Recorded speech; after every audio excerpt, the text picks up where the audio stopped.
Greetings, everyone. Hope all of you are having an absolutely fantastic day. A couple of weeks ago, I did a video walking through the builds I used in Dragon Age Origins. In that video, and in multiple videos since then, you all have left comments asking me to walk through the builds I used in Dragon Age Awakenings, which is the DLC expansion that was released for Origins. I honestly hadn't planned to do this video, but it seems like there's quite a few of you who would like to see the content, so here we are. Let me know down in the comments if you found this information helpful and if you had any additional questions about these builds. Let's first start with Warrior. So the main warrior that I used was Oghren, and as you can see from an attribute standpoint, I put a ton of points into strength, a few points to bump up dexterity and willpower, and then the rest of them into constitution, which is just the bare minimum in cunning, so he could get a couple of necessary things like building up more slots for tactics. I did not regret this distribution at all, and I felt like it worked very well. Now in Awakenings, you're going to get 3 more ranks of skills that you can add for yourself and your companions. First up is rune crafting, which is going to allow you to create simple all the way up to 4th tier complex runes. You definitely want at least one character who's skilled in this, but you don't need all of them to be skilled. So frankly, what I would suggest is figure out who are the 4 party members, or what's the 4-player team you like using the most, and then choose a character outside of that team to go ahead and invest in making sure you're able to create these runes. And then next up is Vitality. So this is going to grant permanent bonuses to health. Absolutely, I wanted my warrior and honestly all of my characters to have 4 ranks in this, but definitely for the warrior you want them to get this ASAP. And then also you have Clarity, which is going to grant you permanent bonuses to mana or stamina. So obviously this is going to be very, very helpful for rogues or even more so mages. All right, now let's get into talent. So Awakenings is interesting in that it provides you with an additional row of talents in different areas that you can lean into, and it provides you with 2 new specializations for each class. So there's a lot of different options as far as how you build your character. Let's first get into the talents, and then we'll look at the 2 specializations.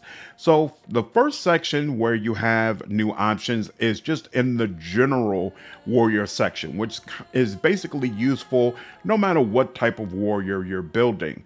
The first talent is Second Wind, which allows you to instantly restore nearly all of your stamina. No question, regardless of what type of warrior you're creating, this is going to be useful for you.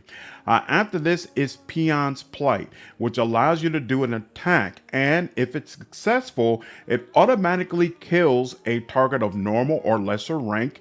It inflicts a double critical hit on elite targets, and it'll inflict a regular critical hit against the boss. So this is a great way to try to take out a tough enemy.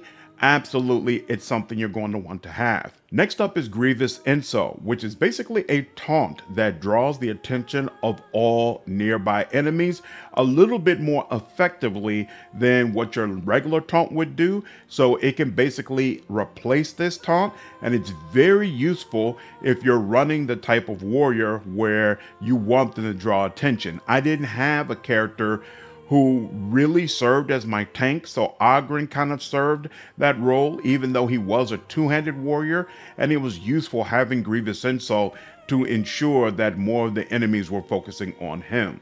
And then finally we have Massacre, which is basically Peon's Plight on steroids. You're going to spin in a circle and automatically kill enemies of lower or lesser rank, and you'll be able to score a critical hit against any elite target, but you will only inflict normal damage against the boss. So this is really about clearing out an area, but it's very, very useful. Most times you will be facing swarms of regular enemies, and it'll be important to clear them out quickly, and sometimes you'll have to do that before really dealing with the elite or boss of the group. So this is really, really nice to have. Now again, there are new dual wielding and archery talents, but I want to go over those in the rogue section because I think rogue can make use of these a little bit better than warrior can. So we're going to stick with weapon and shield and two-handed. Moving to weapon and shield, first up is Juggernaut. Powerful physique allows you to knock aside any enemies who are in your way while this mode is active and you are moving. Each knockback drains a small amount of stamina. Personally, I don't like this skill because I don't use my warrior to try to run to the back line or run through enemies. Basically, whoever's the first enemy to get to him is the first enemy he wants to deal with. So this doesn't really appeal to me. I have archers and mages on my team that I use to more so hit the back line. If you're running the type of squad where you need your warrior to be able to run quickly to mages or archers or other high damage targets that need to be eliminated, obviously Juggernaut could be very useful. Next up is Carapace. No attack gets past the shield completely for a moderate duration. All damage is reduced by an amount proportional to your Constitution modifier, which should absolutely be sky high. Also, if you max out this tree, then Bulwark of the Ages is going to ensure that you are completely immune to damage for the first half of this effect. So if you are running a tank, this is absolutely very useful and is going to make you a lot more tanky. And then finally, Air of Insolence. While this mode is active, the character adopts an intimidating posture that continuously draws the attention of nearby enemies, consuming stamina constantly. So the really nice thing about this skill is that in Awakenings, you'll oftentimes have waves of enemies that you have to deal with. And so if your taunt is on cooldown, you're going to end up in a situation where the party gets overrun. With Air of Insolence, you'll ensure that your warrior is constantly drawing the attention of all nearby enemies, and it makes it a lot easier to control the battlefield. Me personally, I can't stand this talent because it creates a pulse noise constantly while the warrior is using it, and I find it to be very, very annoying and frankly not worth the mechanical benefits. So personally, even when I have a tank in the group, I still don't use this. I do go ahead and max out this tree so that I can get the most out of Carapace, but I go ahead and skip this talent. Moving on to two-handed, the first talent is Sweeping Strike. A massive swing plows through a clone of enemies, inflicting a critical hit against the primary target and normal damage against others in the cone. No question, you'll absolutely want this. It'll be useful all the time. Two-handed impact. While in this mode, each blow from your heavy two-hander generates a small shockwave that damages other enemies near the target, and this mode drains stamina constantly. Personally, I like this. Again, usually you're fighting waves upon waves of enemies, so anything that allows you to attack multiple enemies at one time is oftentimes going to help you out a lot. So this ability, or rather this sustain, makes sense. Next, Onslaught. The character advances several times, sweeping the weapon in huge arcs that hit multiple enemies. Now, this is extremely powerful if it used properly, right? Because the problem is when you trigger Onslaught, you cannot stop the advance. You can't say, oh, the first swing killed who I wanted to kill, so let me stop this and move to something else. And you can't say, oh, the angle that I took when I triggered Onslaught wasn't quite right. Let me stop this and try to readjust. Once you hit that button, the character is going to do those swings and keep marching in that direction. That can be very, very annoying with the computer's AI because they'll start this in an angle that doesn't really have many enemies, and so you'll be dealing with a ton of foes surrounding your group. Meanwhile, off to the side, your warrior is swinging at nothing, right? But in the right situation, when the warrior triggers this in front of a large group of enemies, especially if you're the one who's manually controlling this, it's very, very powerful and very useful. There's a similar situation with Reaving Storm. So this is another sustained ability. While this mode is active, your character is going to turn continuously to attack surrounding enemies, slashing in wild arcs, but spending stamina with each hit. It's a little bit easier to ensure that the AI uses this properly, because you could just make sure that they only trigger it when surrounded by 3 or more enemies, right? As opposed to Onslaught, which has your character walking out. So it's a lot harder to target it properly. With this one, especially with a warrior who's using taunt or something to draw enemies towards them, it's a lot easier to try to ensure your party member is only going to trigger this when it'll actually be useful. And no question, it's fantastic. All right, now that we've went over the basic talents, let's take a look at the specializations, starting with Spirit Warrior.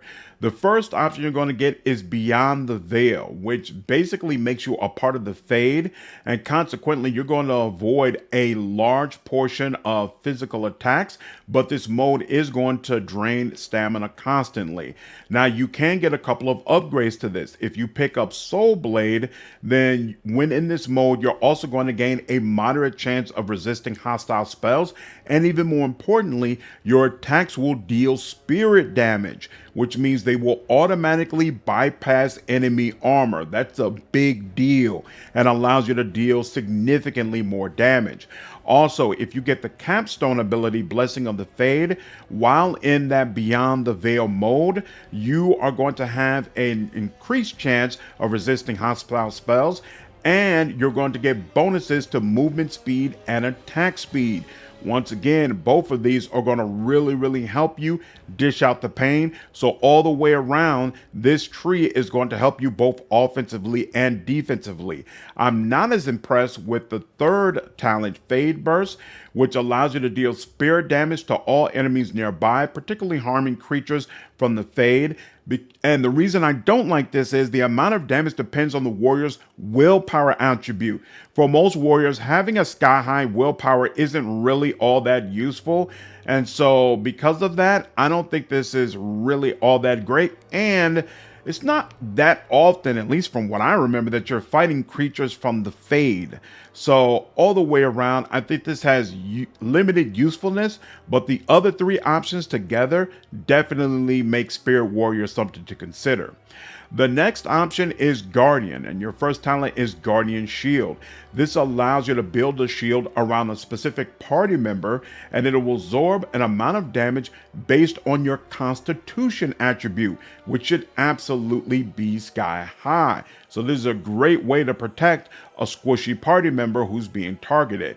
Next up, you get Fortifying Presence, which guards the entire party, and is going to grant each member a temporary bonus to armor with its strength and duration dependent again on your Constitution attribute, which once again should be sky high. So both of these are fantastic ways to make your party significantly more durable. And it gets even better with the third option, Guardian, Master Guardian, which is going to allow your Guardian Shield to now absorb more damage, and your Fortifying Presence will now provide a greater armor bonus. So these 3 together is just going to make your entire squad more tanky. Now you also have the option of Aura of the Stalwart Defender, and this is going to allow you to create a field that pulls a foe back towards you if it tries to leave, unless the enemy passes a physical resistance check. So basically, this can be a great way of ensuring that elites and bosses are not running around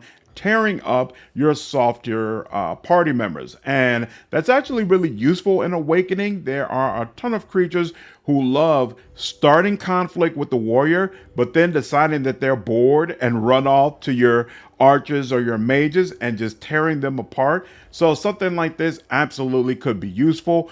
All the way around, I think this is a great lineup if tanking and trying to use your warrior to control the battlefield is what you're trying to accomplish. And then for those who are interested, these are the tactics that I use for augering my warrior when I went through the game. So obviously if mana and stamina went below 25%, I went ahead and used second wind. I also kicked off combat with using Grievous Insult on the nearest enemy to try to draw in those frontline fighters as quickly as possible. Still have War Cry, but then I follow up with the closest enemy. I use Sweeping Strike because most likely right at the start of combat, that's when you're going to have that big swarm of enemies coming at you, and they'll most likely be hit by this attack. And then also I want him using Onslaught early, so if he gets quickly surrounded, War Cry first and then try to wipe them all out with Onslaught. I found that to be very useful. And then if that doesn't work, go ahead and follow up with Two-Handed Sweep. Sunder Armor is available. And then if all of this is finished and we're just dealing with the last few solitary enemies, I just go ahead and kick it off immediately with Peon's Plate and Critical Strike and Mighty Blow. And I found using this rotation, for the most part, Ogren was able to slice through enemies with regularity. And then finally, I'll show you the items I use for Ogren. So his axe is Frenzy, which is going to give him some health regeneration, some additional damage, spell resistance, a large bonus to attack, and the flaming property on the weapon. There's also 3 rune slots, so I could have added some runes if I wanted to.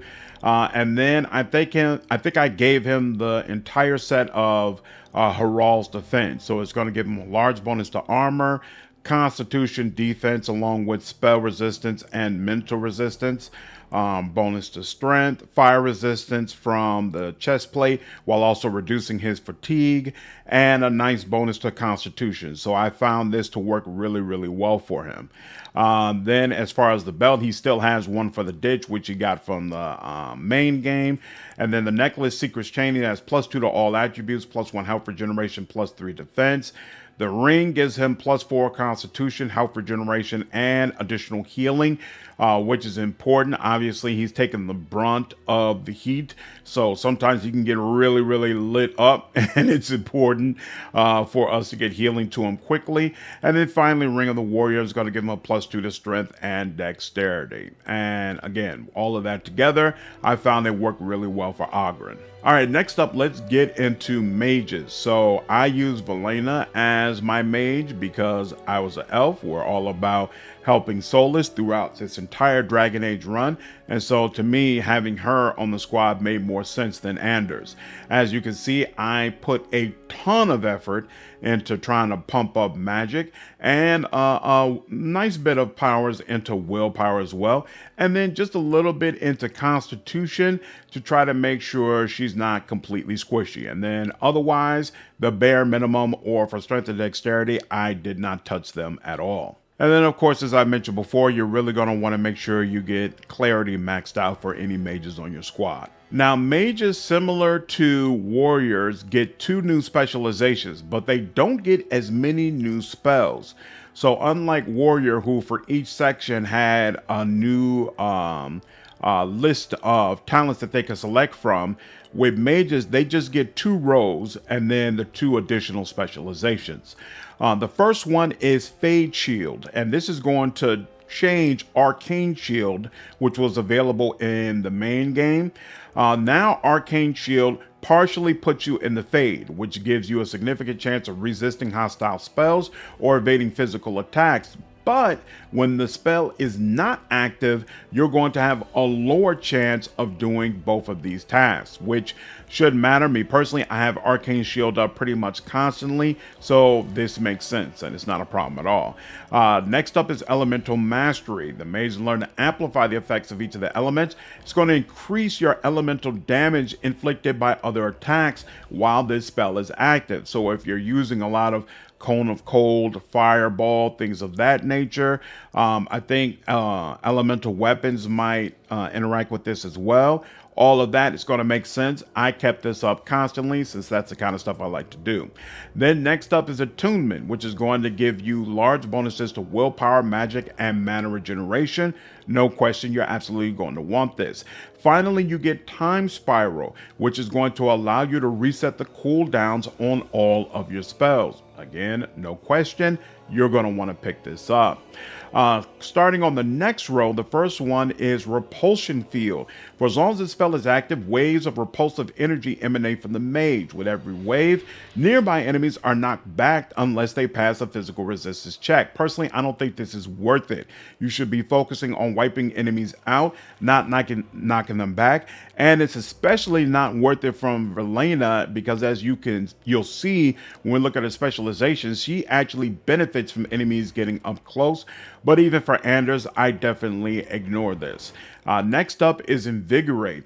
Waves of invigorating energy bolster nearby allies, substantially reducing their fatigue, meaning their spells or talents will cost less to activate while this spell is active. That's alright, but me personally, by the time I've gotten to Awakenings, I'm kind of constructing people in a way where they're easily maintaining their mana or stamina themselves.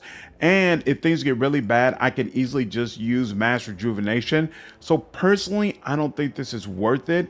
But depending upon the type of characters you're running, maybe it could be.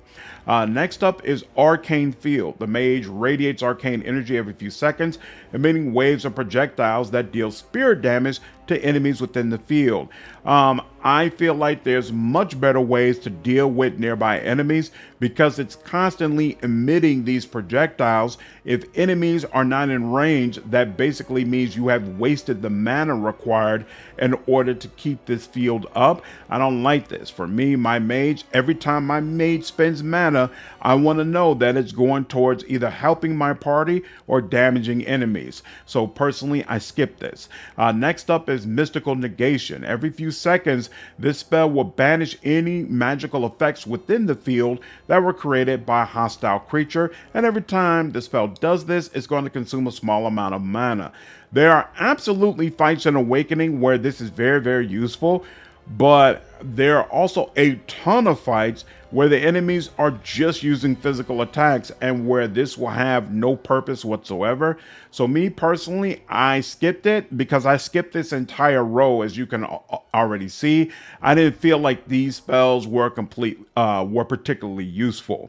All right, now let's take a look at Mage Specializations, starting with Battle Mage. The first talent is Draining Aura. This creates a field around you that's going to drain the life from nearby enemies to heal you, but every time it does this, it is going to consume a small amount of your mana. So Battle Mage, as you could probably guess, is really meant to be paired with Arcane Warrior. You're always going to be up close in the thick of things and probably taking a lot of damage. So this type of field definitely makes sense and it's going to help you. Next up is Hand of Winter, which allows you to release a burst of intense cold, damaging nearby enemies as well as freezing them unless they pass a physical resistance check. And even if they don't, you're going to inflict a penalty to movement speed. So some enemies you'll absolutely wipe out. Others, you'll slow them down, so it'll be a lot more difficult for them to go around you and hit the squishier targets. Again, this is absolutely fantastic and should be something you can deploy to great effect. Third on the list, Stoic, is going to allow you to restore mana whenever you suffer damage. Again, you're right up front in the thick of things, being damaged all the time, so you should be able to trigger Stoic no problem, and it's going to help keep your mana topped off. Also, it's going to help with balancing out the mana that you lose when using Draining Aura. So it's an even better reason for why you should keep Draining Aura on at all times. And then finally, Elemental Chaos is going to create another field of swirling energy that continuously harms nearby enemies with damage from each of the elements for as long as this spell is active. But it is going to consume your mana rapidly. One of the advantages of this, not only is it constant damage on multiple enemies when you may not be able to manually hit all of them with your weapon, but also different enemies are going to have weaknesses to different elements, and you may not have the availability to match the specific element with that specific enemy. So elemental chaos is going to help you to take advantage of whatever an enemy's weakness is. But again, because it's consuming mana rapidly, I would say you can't keep this on constantly. But when you know it's a really, really large wave of enemies and this is going to be useful, it's going to be helpful to go ahead and pop this on and then have your mage use what is the name of that, mass rejuvenation or something of that sort to help keep your mana topped off, and then you'll really be able to go to town. But regardless, again, battle mage in concert with arcane warrior, absolutely fantastic. All right, the second specialization is Keeper. The first option is one with nature, and this is going to immobilize your character for as long as the spell is active, but it's going to inflict nature damage and a penalty to movement speed on any enemy that enters the field. So this is a great setup when you're expecting your party to get consistently overrun. Again, as I mentioned before, enemies come in waves in Awakenings, and the only option Oghren really had in order to draw the attention of enemies was Grievous Insult. So usually in the first wave, I had relative control of the battlefield, but then on the second and third wave, Oghren is off doing his own thing, and all of my party pretty much has to fend for themselves. So my archers would stay by Vallana, and then Vallana would go into her Keeper specialization to deal with all the enemies that were surrounding us. And I found that to be very effective because of one with nature and its upgrades. So next up, you get Thorn Blades. The Keeper calls roots beneath the earth to inflict physical damage on all enemies within the field, and the roots knock enemies back unless they pass a physical resistance check. Obviously very effective. And then replenishment allows you passively to regain health whenever a spell inflicts damage. And when an enemy dies within the field, the body is consumed, giving you a large bonus to health regeneration for a short time. Obviously, this is fantastic, especially if you're using Keeper in combination with blood magic.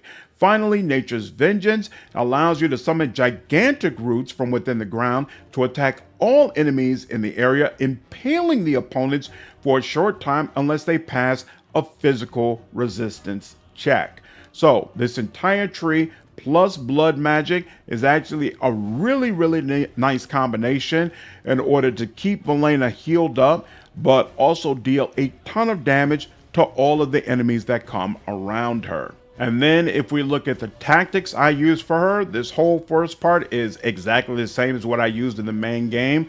Then if she gets surrounded with at least 3 enemies, go ahead and go into the Keeper tree. So we use Nature's Vengeance, Thorn Blades, Flame Blast if none of those are available. And then finally, if all else fails and there are still any enemies alive, we're going to go ahead and use Mass Paralysis. I found altogether that this was a very effective way of getting through the game. And then looking at our items, she has Staff of the Lost, which provides massive bonus to magic, massive bonus to spell power, additional stamina, spirit damage, and spirit resistance. The spirit damage will really help when you use Crushing Cage, which, just like in the main game, can be very useful against bosses or elites. For the helmet, she's got the Torque of the Oblivious, plus 10 magic, spell resistance, mental and physical resistance as well. For the gloves, she gets a plus 3 constitution. From the robe, she gets a bonus to both magic and to armor, along with mana regeneration. The boots are going to provide a large bonus to constitution and defense, a little bit of armor, and some cold resistance. The belt is, I think it might be from the main game, but it gives a plus 5 to willpower and spell power. The amulet is new and it gives her a plus 3 to all attributes and a plus 10 to mental resistance. The first ring gives her a massive resistance to spell and spirit damage, but also a massive bonus to the spirit damage that she can deal, which again is going to really help you with Crushing Prison. And Ring of Mastery gives her plus 10 to spell power. Altogether, I feel like this made her very dominant. And then finally, we have my main character. As you can see, things continue to be consistent with what we did in the main game. Massive, massive bonus to dexterity.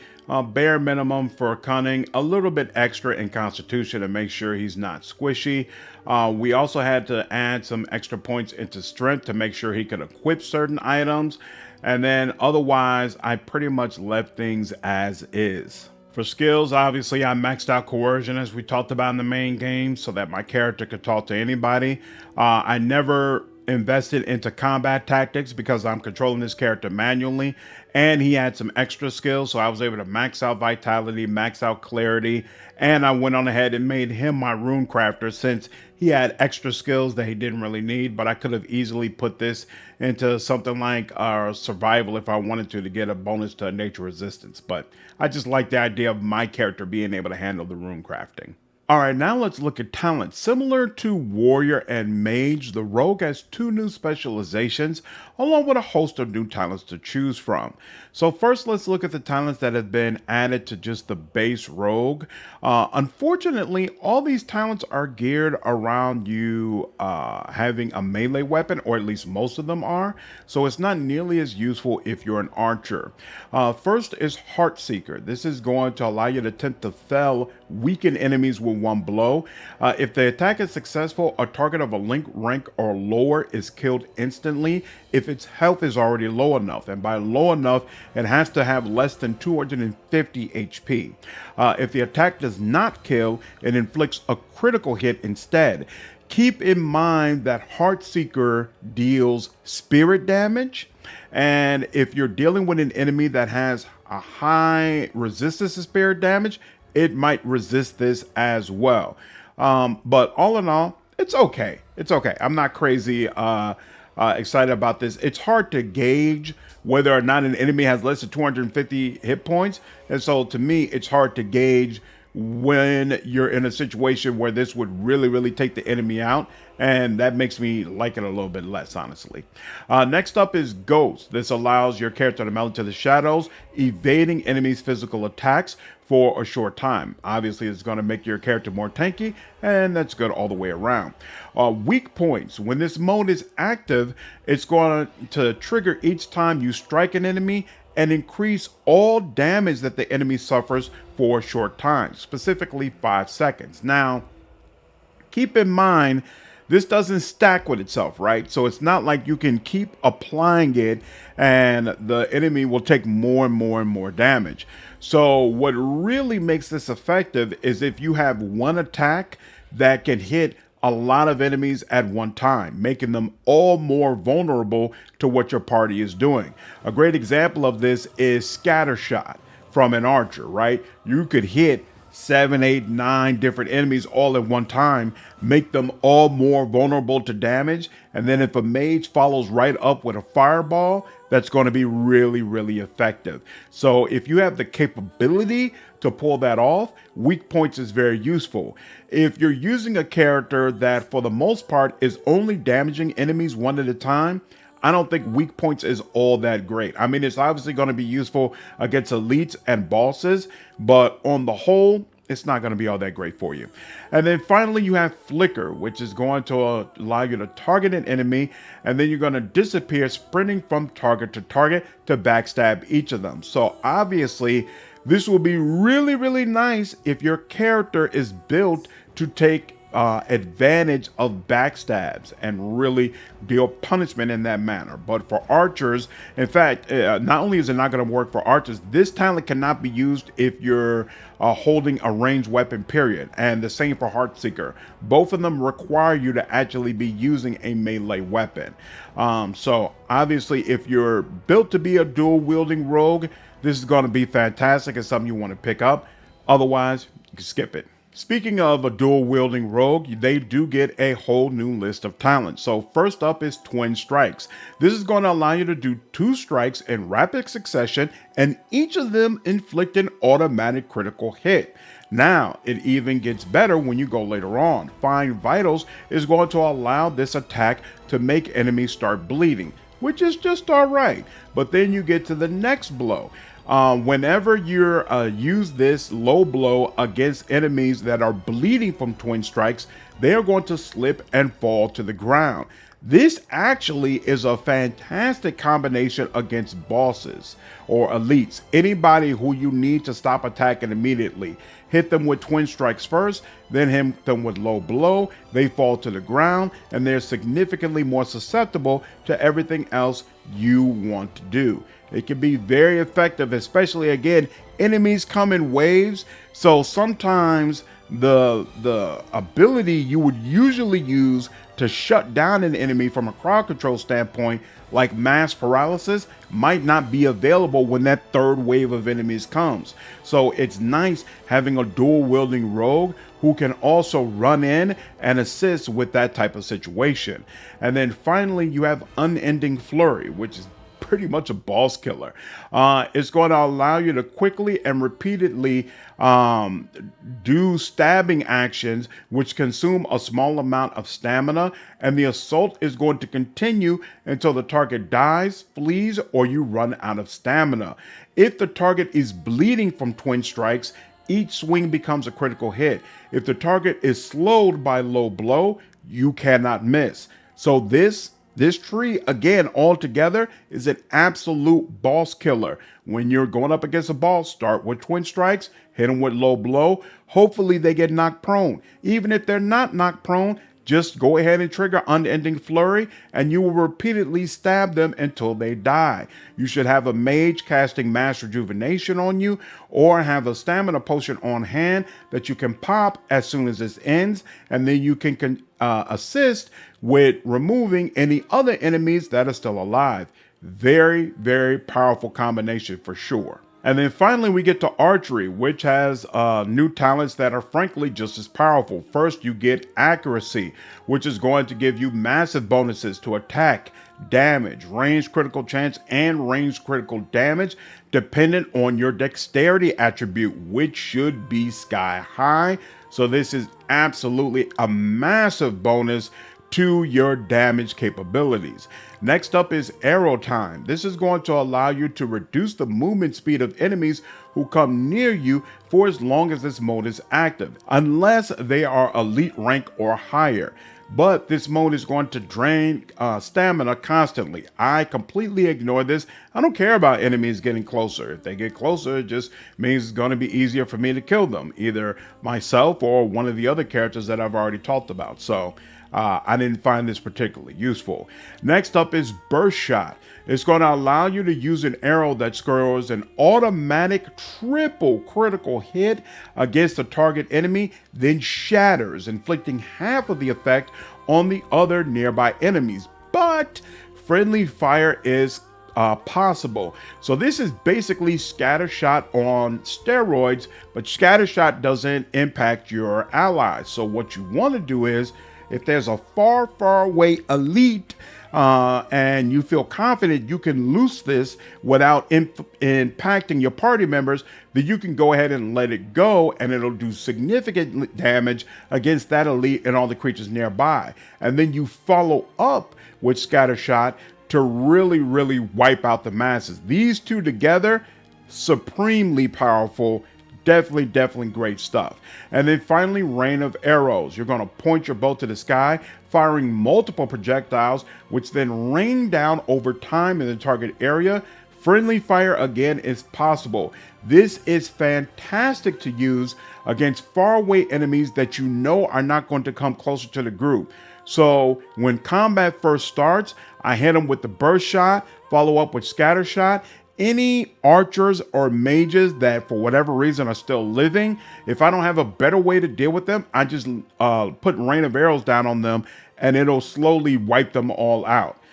So altogether, this is a really, really powerful combination for archers, and archery is even more fun in Awakenings than it was in Origins. All right, now let's get into the new specializations. Unfortunately, in my opinion, both of the new specializations really focus on you being a dual wielding rogue as opposed to archery, which is what I prefer. But both of them are still really cool. First up is Legionnaire Scout, and the first option you get is Mark of the Legion, which is going to provide you with large bonuses to strength and constitution. Obviously very helpful, especially if you're a frontline fighter. Next is Strength of Stone. When this becomes activated, you are immune to damage or knockdown effects for a moderate time. And honestly, this is great whether you're a frontline fighter or an archer, so definitely really nice to have. Next up is Endure Hardship. This is a sustained ability, and as long as it is active, your health is unaffected by damage. Instead, your stamina will be depleted. And again, you have easy ways to be able to regenerate stamina if you have a decent mage. So this is a really great way to make you even more tanky. And then finally, Blessings of the Ancestors. While Strength of Stone is active, you are going to be immune to spells, whether hostile or friendly. So it's going to take this mode and make it allow it to make you even more impervious. All the way around, this is clearly geared more towards a frontline fighter, but it is still really cool. So frankly, even as an archer, I always go ahead and pick up Legionnaire Scout. And then the next option is the Shadow, and the first talent is Shadow Form. While this mode is active, each time an enemy hits you, their interest in you is going to be reduced. But this mode does consume stamina constantly. So this is basically a great way to help ensure enemies do not maintain heat on you. They might run over to you and do a hit or two, but once they do that, they're going to run off and decide somebody else is more important. So it can be a really, really nice way to make yourself more tanky. Then you also get Decoy, which is going to allow you to create a personal decoy that keeps enemies occupied while you escape into stealth. So it's basically like a get out of jail free card. Can be really nice in some situations. Next up is Shadow Striking, which is going to provide you with a large bonus to backstab damage while you are using the Shadow Form, as well as a permanent bonus to melee critical chance. So all of a sudden, this becomes a little bit more interesting because it's not just defensive, but also you can use it to set up some major damage bonuses. And then finally, you get Pandemonium. It's going to allow you to release a toxin that confuses enemies within range and causes them to either flee or attack a random target, which could be friend or foe. Frankly, I don't particularly care for skills like this where it could still end up with the enemy attacking one of my allies. So I don't particularly care for it. And I also feel like your stamina could be better used in more direct ways to deal with your enemies, but it could be kind of fun. So you can make your own decision about whether or not it works for you. And then, of course, as I mentioned, since it's my main character, I didn't use tactics for him at all. But I think the flow of how you want to use this character is very obvious. Again, you start with Burst Shot, especially if the enemy's far away. Then you follow up with Scatter Shot to clear out more enemies and stun any that are still remaining. If there's any bosses or elites that are still remaining, you're probably going to want to go ahead and hit them with Arrow Sling. And then if there are any faraway archers or mages that are still pelting you, you're going to want to use Rain of Arrows, and it's going to allow you to wipe out those groups. If it's a heavily armored enemy, you're going to want to probably use Shattering Shot to reduce that armor as well. And Pinning Shot remains a great way to crowd control one particular foe. You're going to want to keep on Rapid Shot and Accuracy at all times to make sure you're getting those bonuses.